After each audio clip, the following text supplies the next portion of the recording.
ایک صاحب نے اپنے تجربات لکھے کہ میں نے یا رحمان صبح کی نماز کے بعد 100 بار پڑھا، اس سے مجھے یہ فائدہ ہوا، دل میں دنیا اور مافیہ کی محبت ختم ہو گئی، ایک جھوٹا عشق تھا، ایک جھوٹا پیار تھا، اور دنیا کی محبت تھی اور چیزوں کی محبت تھی، وہ ساری ختم ہو گئی۔ کس کی وجہ سے؟ یا رحمان پڑھنے کی وجہ سے۔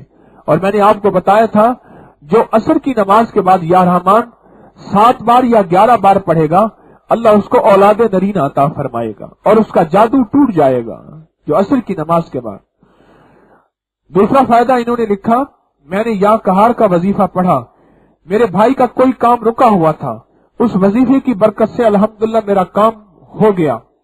تیسرا فائدہ لکھا، ہمارے گھر میں کسی نے جادو کیا ہوا تھا، ہمارے حالات دن بدن بگڑتے جا رہے تھے، گھر میں بے اتفاقی اور آپس میں رنجش ہو گئی تھی، تو ہم نے یا قہار نماز فجر کے بعد 11 دن تک 100 بار پڑھا، اس جادو کو خود پلٹتے ہوئے دیکھا، حالات بہتر ہوتے ہوئے دیکھے، اب کہنے لگے الحمدللہ ہمارے گھر میں سکون ہے۔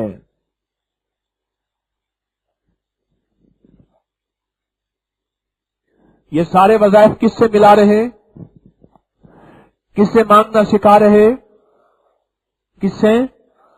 اللہ سے مانگنا سکھا رہے، کیونکہ سارے نام اللہ جل شانہ کے ہیں۔